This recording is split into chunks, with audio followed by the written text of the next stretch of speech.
Chapter 16. A cold rain began to fall, and the blurred street lamps looked ghastly in the dripping mist. The public houses were just closing, and dim men and women were clustering in broken groups round their doors. From some of the bars came the sound of horrible laughter. In others, drunkards brawled and screamed. Lying back in the hansom, with his hat pulled over his forehead, Dorian Gray watched with listless eyes the sordid shame of the great city, and now and then he repeated to himself the words that Lord Henry had said to him on the first day they had met, to cure the soul by means of the senses, and the senses by means of the soul. Yes, that was the secret.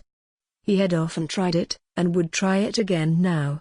There were opium dens where one could buy oblivion, dens of horror where the memory of old sins could be destroyed by the madness of sins that were new. The moon hung low in the sky like a yellow skull. From time to time a huge misshapen cloud stretched a long arm across and hid it. The gas lamps grew fewer, and the streets more narrow and gloomy. Once the man lost his way and had to drive back half a mile. A steam rose from the horse as it splashed up the puddles. The side windows of the hansom were clogged with a grey flannel mist. To cure the soul by means of the senses, and the senses by means of the soul. How the words rang in his ears. His soul, certainly, was sick to death. Was it true that the senses could cure it? Innocent blood had been spilled. What could atone for that? For that there was no atonement. But though forgiveness was impossible, forgetfulness was possible still, and he was determined to forget, to stamp the thing out, to crush it as one would crush the adder that had stung one. Indeed, what right had Basil to have spoken to him as he had done? Who had made him a judge over others? He had said things that were dreadful, horrible, not to be endured. On and on plodded the hansom, going slower, it seemed to him, at each step. He thrust up the trap and called to the man to drive faster. The hideous hunger for opiums began to gnaw at him. His throat burned and his delicate hands twitched nervously together. He struck at the horse madly with his stick. The driver laughed and whipped up. He laughed in answer, and the man was silent. The way seemed interminable, and the streets like the black web of some sprawling spider. The monotony became unbearable, and as the mist thickened, he felt afraid. Then they passed by lonely brickfields. The fog was light to hear, and he could see the strange, bottle-shaped kilns with their orange, fan-like tongues of fire. A dog barked as they went by, and far away in the darkness some wandering seagull screamed. The horse stumbled in a rut, then swerved aside and broke into a gallop. After some time they left the clay road and rattled again over rough paven streets. Most of the windows were dark, but now and then fantastic shadows were silhouetted against some lamplit blind. He watched them curiously. They moved like monstrous marionettes and made gestures like live things. He hated them. A dull rage was in his heart. As they turned a corner, a woman yelled something at them from an open door, and two men ran after the hansom for about 100 yards. The driver beat at them with his whip. It is said that passion makes one think in a circle. Certainly with hideous iteration the bitten lips of Dorian Gray shaped and reshaped those subtle words that dealt with soul and sense, till he had found in them the full expression, as it were, of his mood, and justified, by intellectual approval, passions that without such justification would still have dominated his temper. From cell to cell of his brain crept the one thought, and the wild desire to live, most terrible of all man's appetites, quickened into force each trembling nerve and fiber. Ugliness that had once been hateful to him because it made things real, became dear to him now for that very reason. Ugliness was the one reality. The coarse brawl, the loathsome den, the crude violence of disordered life, the very vileness of thief and outcast, were more vivid, in their intense actuality of impression, than all the gracious shapes of art, the dreamy shadows of song. They were what he needed for forgetfulness. In 3 days he would be free. Suddenly the man drew up with a jerk at the top of a dark lane. Over the low roofs and jagged chimney stacks of the houses rose the black masts of ships. Wreaths of white mist clung like ghostly sails to the yards. "Somewhere about here, sir, ain't it?" he asked huskily through the trap. Dorian started and peered round. "This will do," he answered, and having got out hastily and given the driver the extra fare he had promised him, he walked quickly in the direction of the quay. Here and there a lantern gleamed at the stern of some huge merchantman. The light shook and splintered in the puddles. A red glare came from an outward-bound steamer that was coaling. The slimy pavement looked like a wet Macintosh. He hurried on towards the left, glancing back now and then to see if he was being followed. In about 7 or 8 minutes he reached a small shabby house that was wedged in between two gaunt factories. In one of the top windows stood a lamp. He stopped and gave a peculiar knock.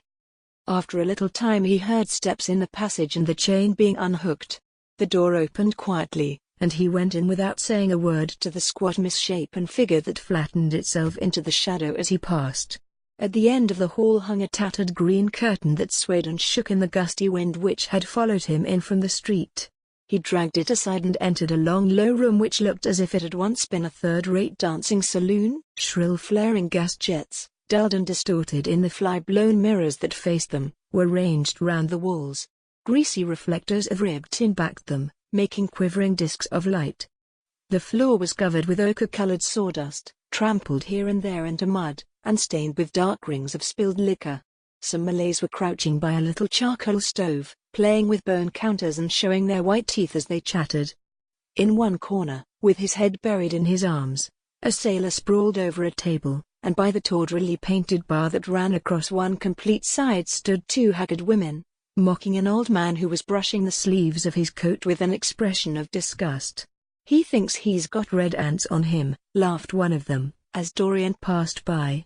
The man looked at her in terror and began to whimper. At the end of the room there was a little staircase, leading to a darkened chamber. As Dorian hurried up its 3 rickety steps, the heavy odor of opium met him. He heaved a deep breath, and his nostrils quivered with pleasure. When he entered, a young man with smooth yellow hair, who was bending over a lamp lighting a long thin pipe, looked up at him and nodded in a hesitating manner. "You here, Adrian?" muttered Dorian. "Where else should I be?" he answered, listlessly. "None of the chaps will speak to me now." "I thought you had left England."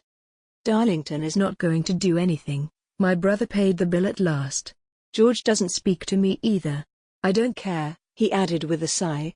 "As long as one has this stuff, one doesn't want friends. I think I have had too many friends." Dorian Winston looked round at the grotesque things that lay in such fantastic postures on the ragged mattresses. The twisted limbs, the gaping mouths, the staring lusterless eyes, fascinated him. He knew in what strange heavens they were suffering, and what dull hells were teaching them the secret of some new joy. They were better off than he was. He was prisoned in thought. Memory, like a horrible malady, was eating his soul away. From time to time he seemed to see the eyes of Basil Hallward looking at him. Yet he felt he could not stay. The presence of Adrian Singleton troubled him. He wanted to be where no one would know who he was. He wanted to escape from himself. "I'm going on to the other place," he said after a pause. "On the wharf?" "Yes. That mad cat is sure to be there. They won't have her in this place now." Dorian shrugged his shoulders. "I am sick of women who love one. Women who hate one are much more interesting. Besides, the stuff is better. Much the same." "I like it better. Come and have something to drink." "I must have something." "I don't want anything," murmured the young man. "Never mind." Adrian Singleton rose up wearily and followed Dorian to the bar. A half-caste, in a ragged turban and a shabby ulster, grinned a hideous greeting as he thrust a bottle of brandy and 2 tumblers in front of them.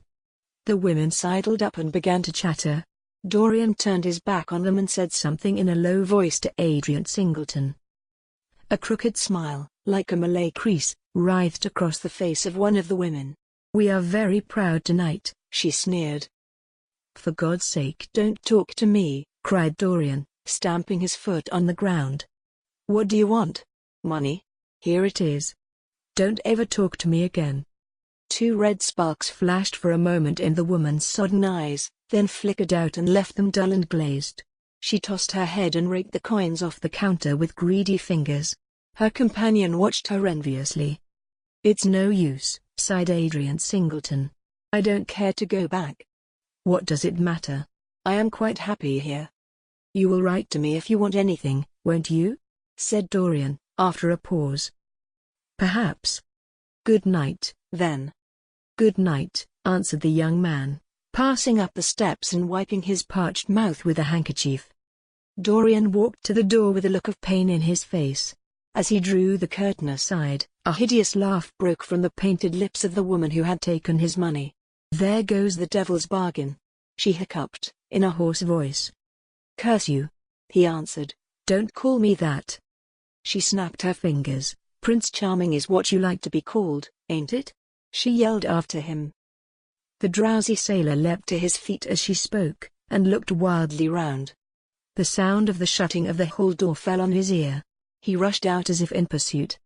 Dorian Gray hurried along the quay through the drizzling rain. His meeting with Adrian Singleton had strangely moved him, and he wondered if the ruin of that young life was really to be laid at his door, as Basil Hallward had said to him with such infamy of insult. He bit his lip, and for a few seconds his eyes grew sad. Yet, after all, what did it matter to him? One's days were too brief to take the burden of another's errors on one's shoulders. Each man lived his own life and paid his own price for living it. The only pity was one had to pay so often for a single fault. One had to pay over and over again, indeed. In her dealings with man, destiny never closed her accounts. There are moments, psychologists tell us, when the passion for sin, or for what the world calls sin, so dominates nature that every fiber of the body, as every cell of the brain, seems to be instinct with fearful impulses. Men and women at such moments lose the freedom of their will. They move to their terrible end as automatons move. Choice is taken from them, and conscience is either killed, or, if it lives at all, lives but to give rebellion its fascination and disobedience its charm. For all sins, as theologians weary not of reminding us, are sins of disobedience. When that high spirit, that morning star of evil, fell from heaven, it was as a rebel that he fell. Callous, concentrated on evil, with stained mind, and soul hungry for rebellion, Dorian Gray hastened on, quickening his step as he went, but as he darted aside into a dim archway, that had served him often as a shortcut to the ill-famed place where he was going, he felt himself suddenly seized from behind, and before he had time to defend himself, he was thrust back against the wall, with a brutal hand round his throat. He struggled madly for life, and by a terrible effort wrenched the tightening fingers away. In a second he heard the click of a revolver, and saw the gleam of a polished barrel, pointing straight at his head, and the dusky form of a short, thick-set man facing him. "What do you want?" he gasped. "Keep quiet," said the man. "If you stir, I shoot you." "You are mad. What have I done to you?" "You wrecked the life of Sybil Vane," was the answer, "and Sybil Vane was my sister. She killed herself. I know it. Her death is at your door. I swore I would kill you in return. For years I have sought you. I had no clue, no trace. The two people who could have described you were dead. I knew nothing of you but the pet name she used to call you. I heard it tonight by chance. Make your peace with God, for tonight you are going to die." Dorian Gray grew sick with fear. "I never knew her," he stammered. "I never heard of her." "You are mad. You had better confess your sin, for as sure as I am James Vane, you are going to die." There was a horrible moment. Dorian did not know what to say or do. "Down on your knees," growled the man. "I give you 1 minute to make your peace, no more. I go on board tonight for India, and I must do my job first. 1 minute. That's all." Dorian's arms fell to his side. Paralyzed with terror, he did not know what to do. Suddenly a wild hope flashed across his brain. "Stop," he cried. "How long ago is it since your sister died? Quick, tell me." 18 years, said the man. "Why do you ask me? What do years matter?" 18 years, laughed Dorian Gray, with a touch of triumph in his voice. 18 years. Set me under the lamp and look at my face." James Vane hesitated for a moment, not understanding what was meant. Then he seized Dorian Gray and dragged him from the archway. Dim and wavering as was the wind-blown light, yet it served to show him the hideous error, as it seemed, into which he had fallen, for the face of the man he had sought to kill had all the bloom of boyhood, all the unstained purity of youth. He seemed little more than a lad of 20 summers, hardly older, if older indeed at all, than his sister had been when they had parted so many years ago. It was obvious that this was not the man who had destroyed her life. He loosened his hold and reeled back. "My God! My God!" he cried. and I would have murdered you." Dorian Gray drew a long breath. "You have been on the brink of committing a terrible crime, my man," he said, looking at him sternly. "Let this be a warning to you not to take vengeance into your own hands."